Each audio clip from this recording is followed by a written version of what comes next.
The paper was a single sheet, folded twice. Silas held it out to her on the porch of the cabin her husband had built, the raw pine boards still smelling of sap and effort. It was October 28th, 1901. Thomas had been in the ground for 6 days. The cold was already settling into the high country around Jericho Springs, a hard, mineral cold that promised a brutal winter. Ilara Finch stood with her hands loose at her sides, not reaching for the document. Her son, Caleb, all of 7 years old, watched from behind her skirts. Inside, 4-year-old Maeve was asleep, a small bundle of warmth against the coming chill. "It's the deed, Ilara," Silas said.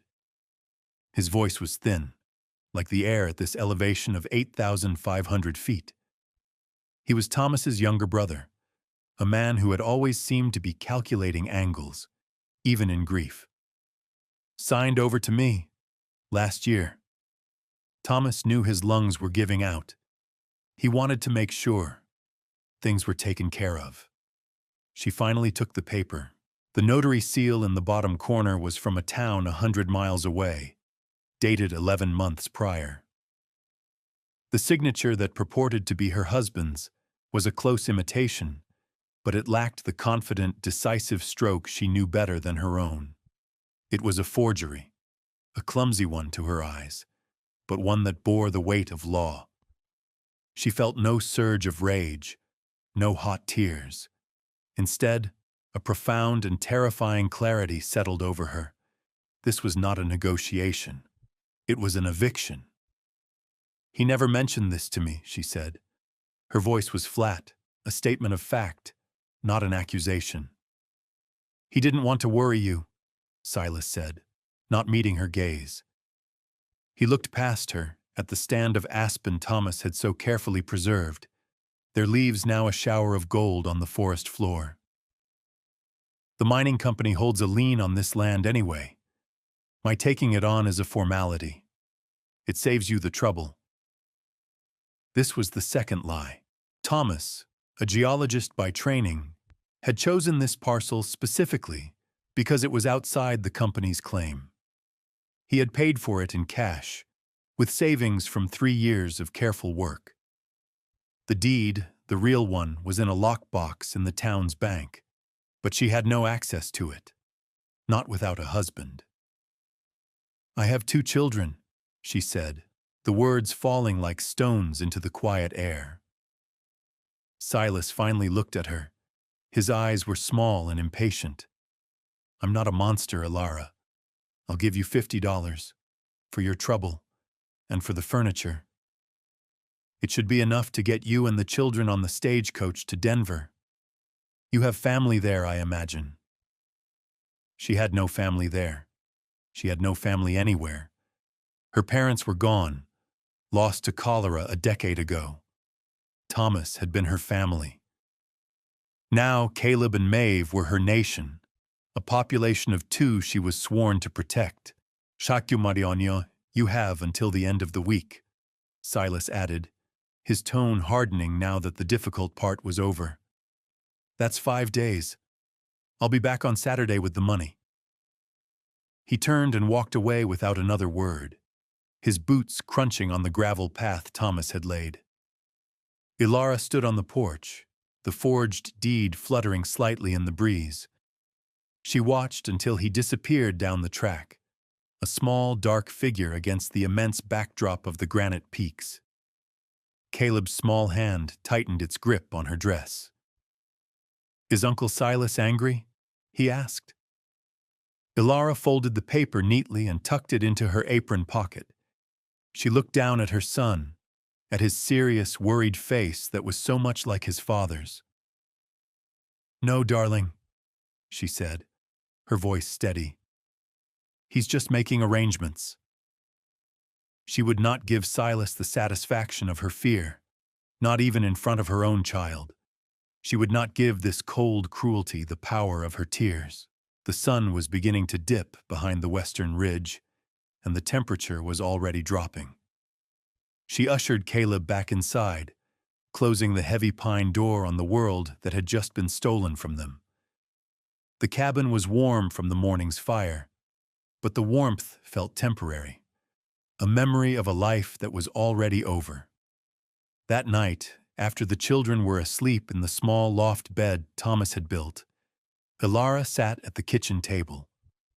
The oil lamp cast a circle of yellow light on the smooth, worn wood. She laid out her entire world for inspection. In a small tin box where she kept household money, she had $18.42. Silas's $50, if he even brought it, would bring her total to $68.42. This was the sum total of her financial existence. She took out a pencil and a scrap of paper and began to calculate. A stagecoach ticket to Denver for one adult and one child, Maeve was small enough to ride on her lap, was $32. That would leave her with $36 and change upon arrival in a city where she knew no one. A room in a respectable boarding house, one that would even accept children, cost at least $4 a week. Food would be another $3. She could last perhaps 5 weeks, 6 if she was frugal to the point of starvation. And then what? She was 31 years old. The work available to a woman in her position was laundry, mending, or domestic service. These jobs were for young, unburdened girls who could work 14-hour days and sleep in an attic cot. They were not for a widow with 2 small children who would need constant care. The math was simple and brutal. Denver was a dead end, a slower, more anonymous way to perish. She crossed out the Denver calculation. What were the options here, in Jericho Springs? The town was a company town, built around the silver mine. The only work was mining for the men and servicing the miners for the women. She could not work in the saloons or the boarding houses for the same reason she couldn't in Denver. The few respectable families had no need for a housekeeper. She could perhaps take in laundry, but she no longer had a house. The 5 days Silas had given her were a countdown to homelessness. She sat back, the pencil resting on the paper. The numbers stared up at her, stark and unforgiving. She felt the cold press in, not from the outside, but from within. It was the chill of absolute solitude. She was a ship cut from its moorings, adrift on a vast and indifferent sea. Thomas was gone. His strength, his quiet competence, his deep well of geological knowledge, it was all gone. All that remained was her, and the 2 small, breathing lives in the loft above. Self-pity was a luxury she could not afford. It was fuel burned for no heat. She pushed it away and focused on the facts. They had $68. They had 5 days. Winter was not coming. It was here. The first snows often fell in early November, and by December, the passes would be closed. The temperature would drop to 20, sometimes 30 below zero. Snow would bury everything under a blanket 6 feet deep. Survival in this country was a matter of engineering, of calories and BT-us, of shelter and fuel. She had none of these things. Her eyes fell on a small shelf near the stove. It held Thomas's field ledgers, a dozen small, leather-bound notebooks filled with his precise, angular handwriting. He had been a man who observed the world with scientific rigor. He didn't just see mountains. He saw granite uplifts, limestone strata, glacial moraines. He recorded everything: rock compositions, fissure patterns, water tables. She had loved this about him, his ability to read the story the land was telling. It had made her feel safe, as if the world, for all its chaos, was ultimately legible, governed by laws of physics and time. Now it just felt like a cruel reminder of all she had lost. She picked up the most recent ledger, the one from the previous summer. She flipped through the pages, seeing sketches of rock formations, notes on mineral deposits. It felt like an intrusion, a conversation she was no longer a part of. She was about to put it back when a particular page caught her eye. It was a detailed sketch, not of a rock face, but of a specific location. She recognized it instantly. It was a place about 2 miles up the southern flank of Sentinel Peak, a place he had taken her and Caleb to on a picnic just before the first signs of his illness had appeared. He had called it the Sun Pocket. The drawing was annotated with his meticulous notes. South-facing limestone outcrop, one note read. Natural overhang, approximately 20 feet deep, 15 feet wide. Dry floor, excellent drainage. Protected from north wind. Another arrow pointed to the rock itself. High thermal mass. Absorbs solar radiation all day. Releases heat slowly overnight. At the bottom of the page, he had written a summary, as if for a formal report. A remarkable geological anomaly. A natural passive solar structure. Could maintain a temperature 20 to 30 degrees Fahrenheit above ambient in winter conditions, with minimal additional heat source. She stared at the drawing, her heart beginning to beat a little faster. It wasn't a memory of a picnic. It was a blueprint. Thomas hadn't been showing off his knowledge that day. He had been teaching her, sharing a secret the land had told him. He was a man who planned, who saw possibilities and contingencies everywhere. He could not have known that Silas would betray him, that she would be cast out. But in his careful, methodical way, he had left her an inheritance. It wasn't money or property. It was knowledge. It was a location. It was a chance.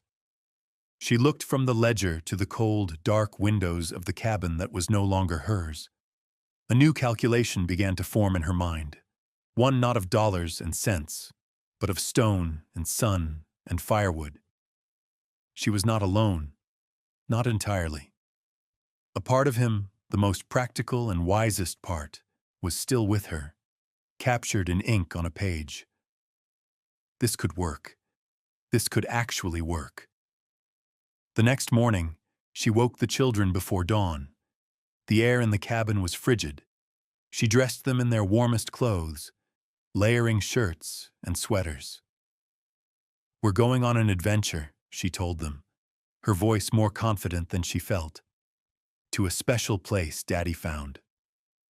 Caleb, old enough to sense the tension beneath her words, was quiet and watchful. Maeve was simply excited at the prospect of an early morning walk. Ilara packed a small bag with what was left of their bread, a piece of cheese, and a canteen of water.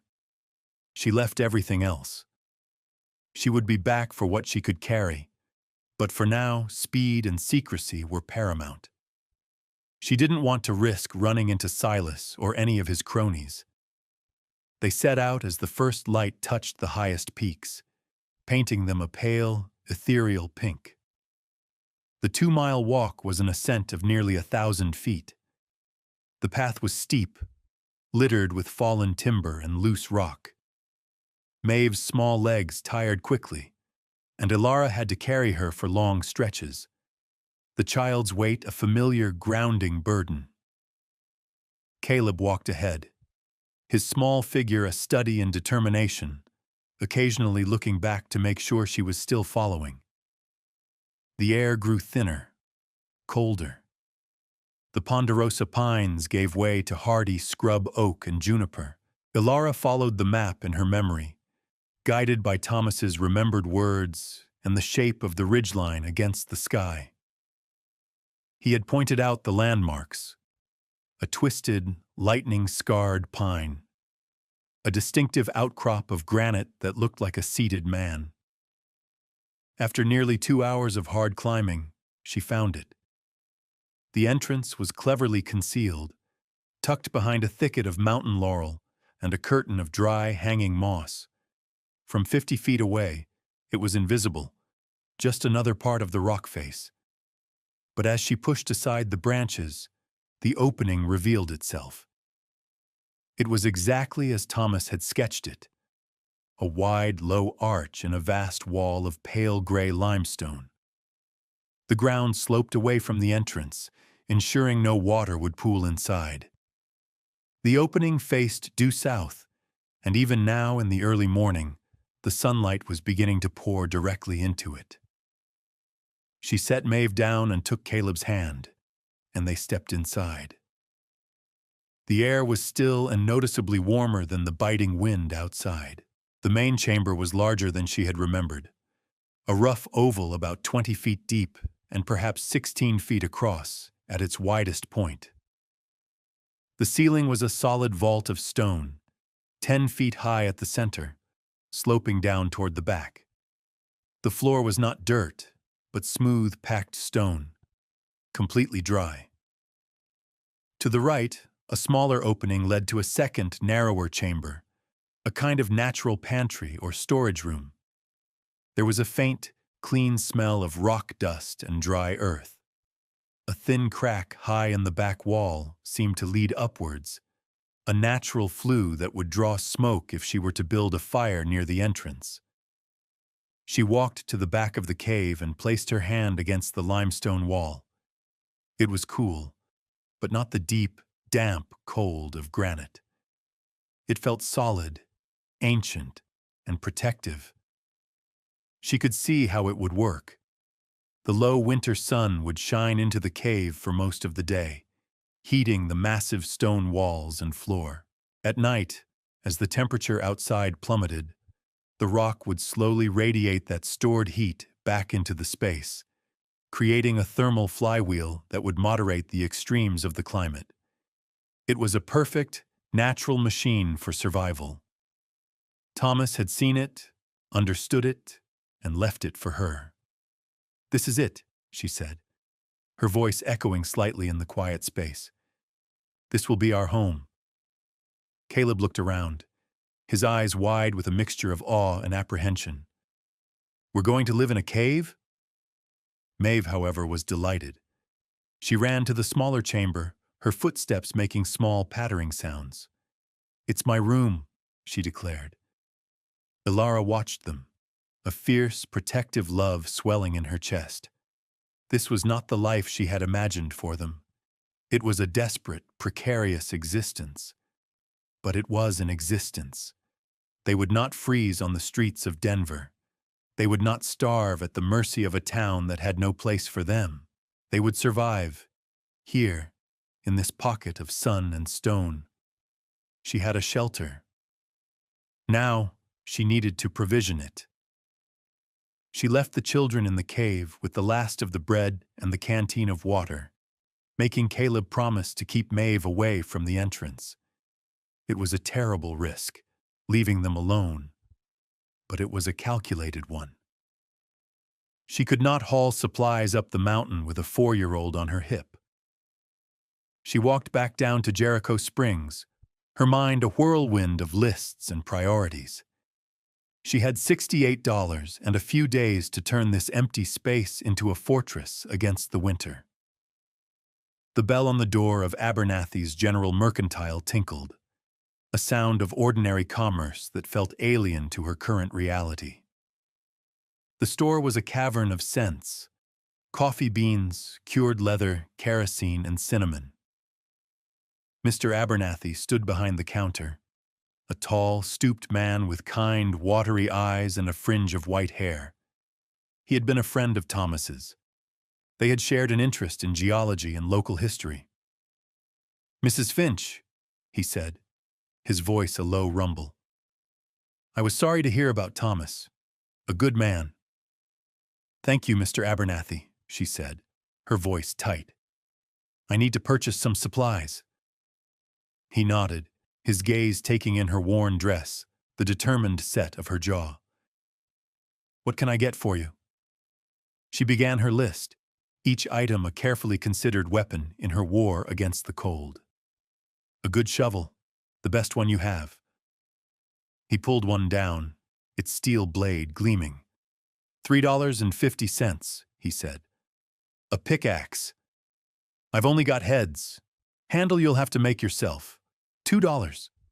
She nodded. 20 yards of heavy canvas tarp. He measured it out from a large roll, the thick, oiled fabric smelling of waterproofing. $10. A box of 50 nails, 50 cents. 100 feet of good rope. $1.50. Two 50-pound sacks of flour. $5. A 20-pound sack of pinto beans. $2. 10 pounds of salt pork. $3.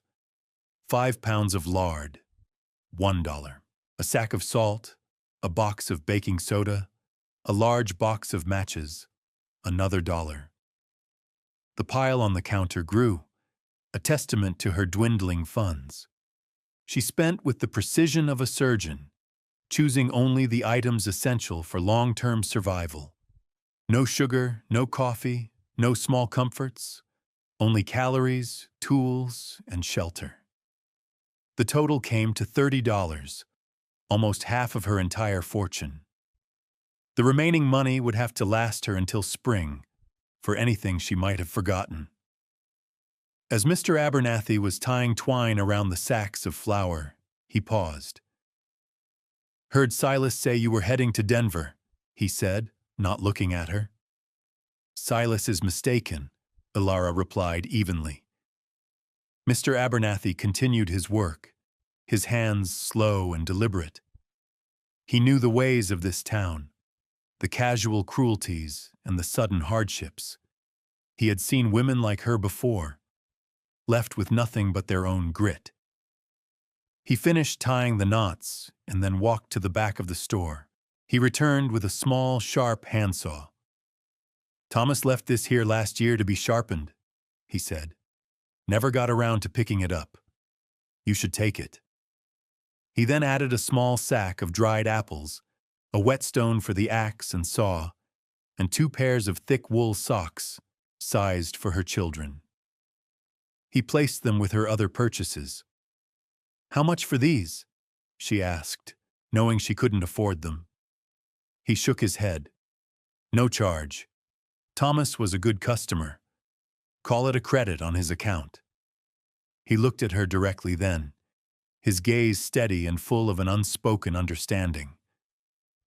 "The first big snow is never more than a week or 2 off this time of year. Be careful up there, Mrs. Finch." He knew. He didn't know the specifics, but he knew she wasn't going to Denver. He knew she was heading for the high country, and he was offering what help he could. A small gesture of solidarity in a world that had turned its back on her. She nodded, unable to speak past the lump in her throat. "I have a wagon going up to the Miller homestead tomorrow with supplies," he said. "It passes the trailhead to Sentinel Peak. My boy can give you and your things a ride that far.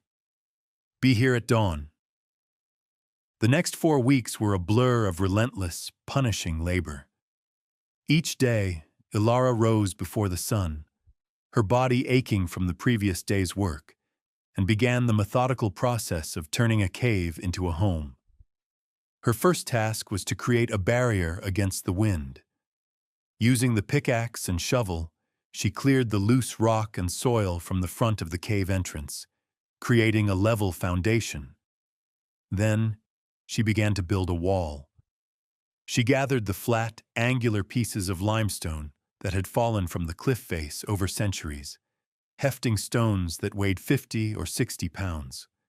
She dry-stacked them, fitting them together like a puzzle, the larger stones at the base, the smaller ones filling the gaps. It was a technique Thomas had explained to her once, pointing out old trappers' cabins. A well-built dry-stack wall didn't need mortar. Its strength came from gravity and friction. She built it 4 feet high and 3 feet thick, a low, solid crescent that wrapped around the front of the cave, leaving a 3-foot opening for a door. The wall didn't seal the cave, but it created a sheltered antechamber, a dead-air space that would buffer the living area from the direct assault of the wind. For the door itself, she used the canvas. She found 2 young, straight aspen trees and cut them down with the handsaw, trimming them to form a rough doorframe in the gap she'd left in the wall. She then cut the heavy canvas tarp into 3 sections. She nailed one layer to the outside of the frame and another to the inside, creating an insulated air gap between them. The third piece she hung as a heavy flap inside the cave entrance itself, weighted at the bottom with a heavy branch. It was a system of baffles, designed to trap heat and block drafts. The most critical element was fire. A fire inside the cave would fill it with smoke, and she didn't trust the natural flue enough to risk suffocating her children in their sleep. Instead, she remembered an article Thomas had read to her from a military journal about techniques used by soldiers on the plains. It was called a Dakota fire hole. In the sheltered area behind her new wall, she dug 2 holes about 1 foot in diameter and 2 feet deep, separated by about 3 feet of earth. Then, using the pickaxe, she painstakingly chipped out a tunnel connecting the bottom of the 2 holes. One hole was for the fuel. The other, positioned to catch the prevailing wind, was the air intake. This design created a clean, hot, and incredibly efficient fire. The flames were below ground, protected from the wind, and the air tunnel provided a constant draft that ensured complete combustion, producing maximum heat with minimum smoke. The heat would radiate upwards, warming the stone antechamber and, by extension, the cave itself. It was safer and consumed far less wood than an open fire. Wood was her life. It was the currency of survival. Every hour that the children were asleep or playing safely near the cave, she was foraging. She worked her way across the mountainside, gathering the abundant deadfall, pine, aspen, and juniper. She used the saw to cut the larger pieces into manageable lengths, and a small hatchet she'd brought from the cabin to split them. She hauled the wood on her back, load after grueling load, her muscles screaming in protest. She stacked it in the second, smaller chamber of the cave, organizing it by size and type. Pine for starting fires, aspen for long, slow burns. The woodpile grew, a dense, fragrant wall of fuel that represented security. She calculated her needs obsessively. A family in a drafty cabin might burn a cord of wood a month. Her shelter was more efficient, but she planned for the worst. She aimed to gather enough for 5 months, a monumental task. By the end of October, the woodpile filled the entire side chamber, floor to ceiling. Inside the main cave, she made their living space. She wove beds for them from willow branches, creating raised platforms that would keep them off the cold stone floor. On top of these, she piled thick layers of fragrant pine boughs, which served as both mattress and insulation. Their few blankets went on top of that. She organized their meager food supplies on a natural stone shelf, the flour and beans in their sacks, the salt pork hanging from a rope. Life settled into a rhythm dictated by work, weather, and the needs of her children. It was a brutal, exhausting existence, but it was also honest. Every stone she lifted, every piece of wood she cut, added another layer of security between her family and the vast, indifferent wilderness. She was not just surviving, she was building. And in the building, she found a strange, hard-won peace. The first test came in the second week of November. The sky, which had been a brilliant, hard blue for days, turned a milky, cataract gray. The wind, which had been a constant whisper, rose to a mournful howl. Mr. Abernathy's prediction had come true. The first great blizzard of the season, a storm the old-timers called the Widowmaker, descended on the high country. Ilara had been watching the signs, the behavior of the birds, the ring around the moon, the ache in her own bones. She was as ready as she could be. She brought the last of the cut wood inside the antechamber, stacking it near the Dakota fire hole. She checked the canvas door, packing loose snow into the gaps around the frame to create a solid seal. Then she retreated with the children into the main chamber, pulling the heavy inner canvas flap closed behind them. The world outside disappeared. The roaring wind became a muffled, distant thunder. The only sounds were the crackle of the fire from the antechamber, its faint, welcome warmth radiating through the entrance, and the soft breathing of her children. The storm lasted for 3 days. Snow fell relentlessly, piling up in enormous drifts.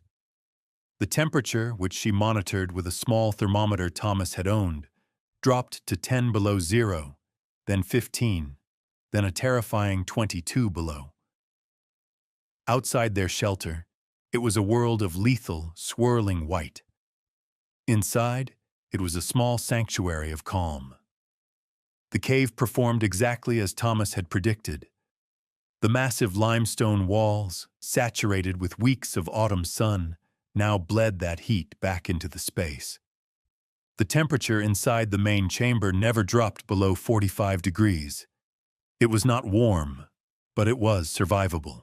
With their wool clothes and thick blankets, they were comfortable. Their days took on a monastic routine. In the morning, Ilara would crawl out to the antechamber, the cold a physical blow, and feed the fire hole. The hot, efficient flame required little tending. She would cook their meals there. A simple porridge of flour and water for breakfast, a thick stew of beans, and a small piece of salt pork for dinner. She rationed their food with grim precision, calculating the calories needed to keep them healthy. She kept a log in the back of Thomas's ledger, noting the date, the outside temperature, and the amount of wood and food consumed. It was a scientific document of their survival. She spent the long hours telling the children stories, drawing pictures with charcoal on smooth stones, and teaching Caleb his letters. They were safe, they were fed, and they were warm. On the 3rd day, the wind died down, and a profound silence fell. Ilara pushed open the outer canvas door and was met with a wall of snow. The storm had buried their entrance completely. For a moment, a flicker of panic went through her, the fear of being entombed. But then she remembered something else Thomas had told her. The deep snow was not a prison. It was insulation. An igloo worked on the same principle. The snow tunnel she would have to dig would protect their entrance from the wind and keep the ambient temperature just below freezing, a vast improvement on 20 below. She took the shovel and began to dig. An hour later, she broke through to the surface. The world was transformed, a blinding expanse of white under a newly cleared, brilliant blue sky. The air was so cold, it hurt to breathe. But they had done it. They had faced the worst the winter could throw at them, and her engineering, Thomas's legacy, had held. They had survived. Word of the woman on Sentinel Peak spread through Jericho Springs in whispers. It began with Mr. Abernathy, who, when asked, would simply say that Mrs. Finch and her children were provided for. Then came the hunters who, tracking deer in the high country after the first storm, saw the faint plume of clean burning smoke rising from an impossible spot on the rock face. They saw her tracks, the evidence of her wood gathering. They saw the neat, solid construction of her low wall. They reported what they saw back in town, and the story took on the quality of a legend. Silas, when he heard the rumors, dismissed them. He told people she had lost her mind with grief and wandered off, or that she had taken his money and left on a midnight stage. He had sold the cabin and the land to a speculator from the mining company and was trying to put the whole affair behind him. The first visitor arrived in early December. It was a young woman named Mary Gable, the wife of a miner who lived in one of the poorly constructed company shacks at the edge of town. Her face was chapped with cold, her eyes wide with desperation. She carried a small, coughing baby bundled in a thin blanket. "They say you know how to stay warm," Mary said, her voice trembling, half from cold, half from fear. "My cabin. The wind comes through the walls. My stove eats wood faster than my husband can cut it. The baby, he's been sick for a week." Ilara brought her inside the cave, into the steady, quiet warmth. She gave her a cup of hot water infused with pine needles, a trick she had learned from one of Thomas's books. She listened as Mary described her situation. It was a story of poverty and poor construction, of a family fighting a losing battle against the cold. Ilara did not offer pity or charity. She offered knowledge. She took Mary outside and showed her the construction of the Dakota fire hole, explaining the principles of airflow and efficient combustion. She showed her how she had sealed the canvas door with packed snow. She drew a diagram in the snow with a stick, illustrating how to build a small, insulated antechamber for their cabin's front door. "Stop trying to heat the whole world," Ilara told her. "Make one small room as airtight as you can. Live in that room. It's not about a bigger fire. It's about holding the heat you have."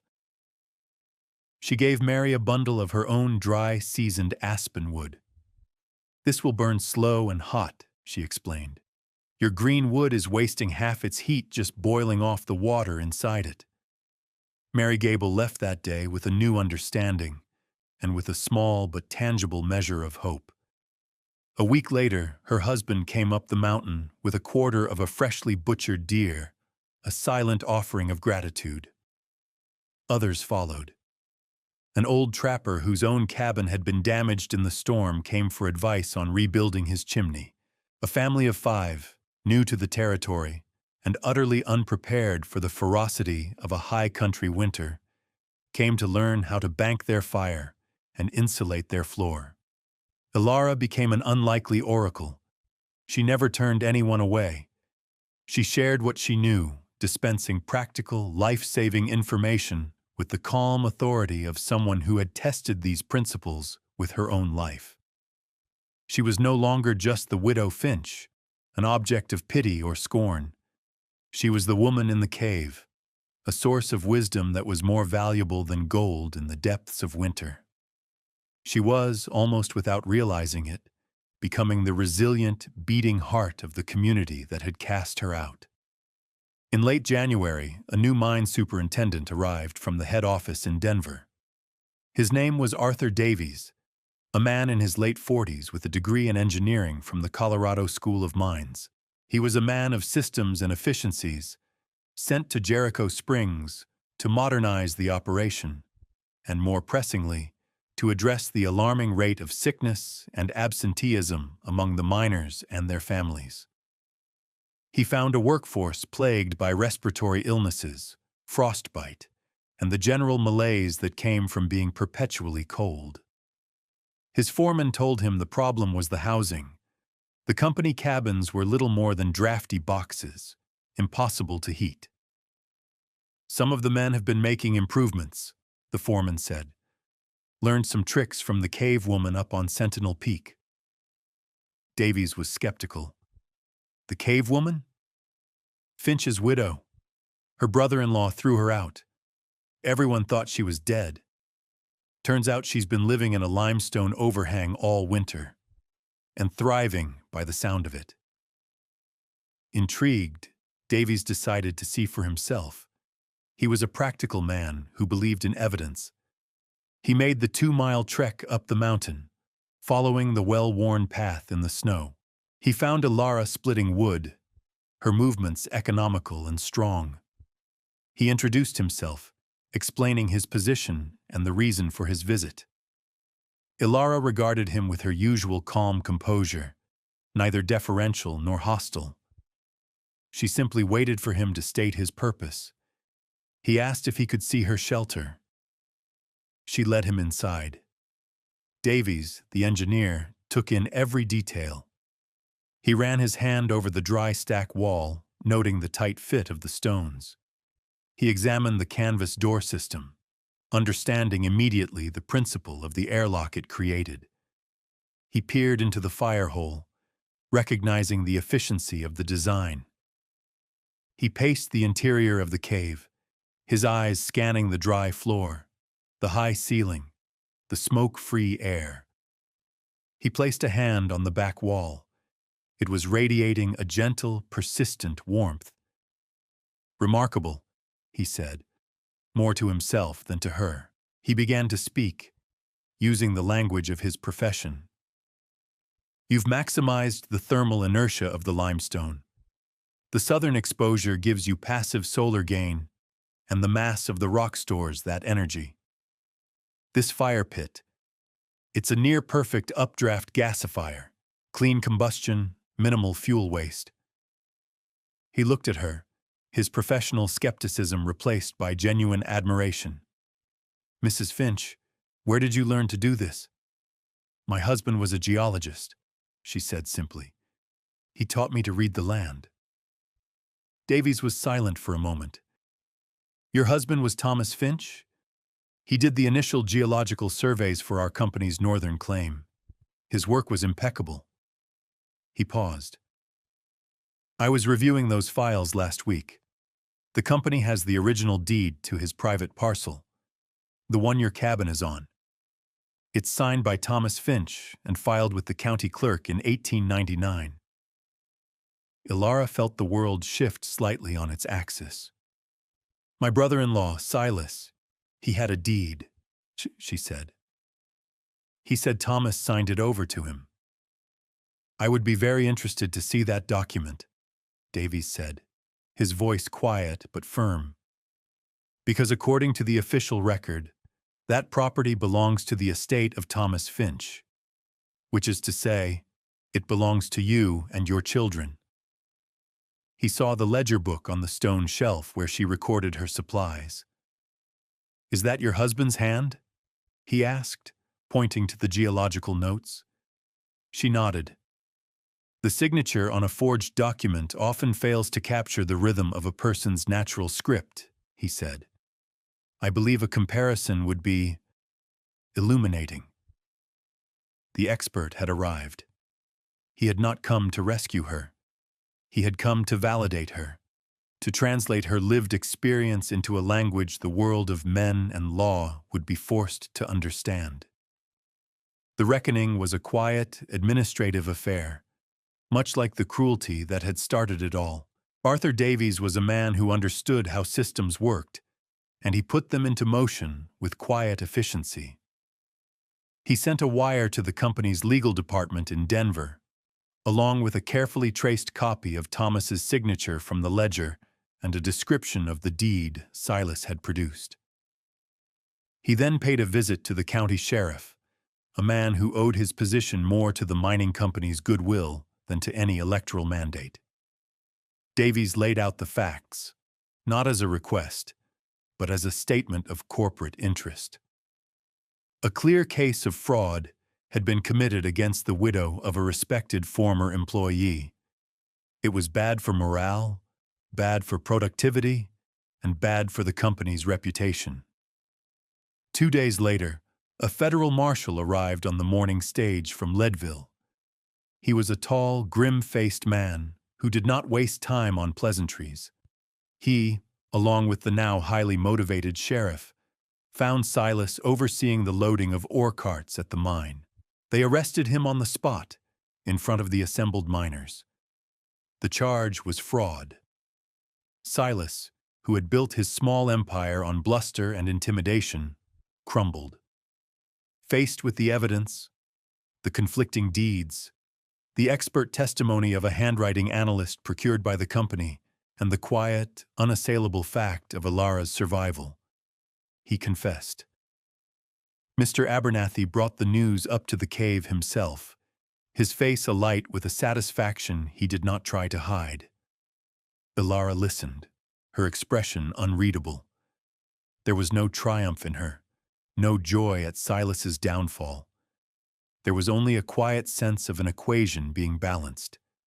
The injustice had been named, and it had been answered. That was all. The mining company, eager to resolve the situation and impressed by Davies's report on Ilara's practical genius, made her an offer. They formally restored her title to the cabin and the land, clear of all liens. They offered a cash settlement of $500 as compensation for her hardship, and, most remarkably, they offered her a job. Arthur Davies wanted to hire her as a consultant at a salary of $30 a month to oversee the winterization of the company's housing. He wanted her to teach the miners' families what she knew, how to build what he had termed the Finch-Davies thermal enclosure for their doorways, how to improve the efficiency of their stoves, how to manage their fuel. Her knowledge, born of desperation, had been given a name and a value. She accepted. That spring, when the snows finally melted and the first green shoots of mountain laurel appeared, Ilara and her children walked down from Sentinel Peak for the last time. They moved back into their cabin. The space felt impossibly large and luxurious after the compact security of the cave. But something had changed. The cabin was her house, but the cave, the sun pocket, remained her home. It was the place that had saved them. It was the place she had built. She did not abandon it. Once a week, she would walk the 2 miles up the mountain. She swept the stone floor clean. She ensured the dry stack wall was sound. She kept a small, neat pile of seasoned firewood in the side chamber, along with a sealed tin of matches and a small sack of beans and flour. It was an insurance policy against the fickleness of the world. It was a monument to her own resilience. She had faced the cold, the cruelty, and the calculation of men who saw her as disposable. She had met them all not with pleas or with tears, but with stone and fire and knowledge. She had not been rescued. She had rescued herself. And in doing so, she had become someone her former life could never have produced. A woman who knew the precise architecture of survival, who understood that the surest foundation was the one you built with your own 2 hands.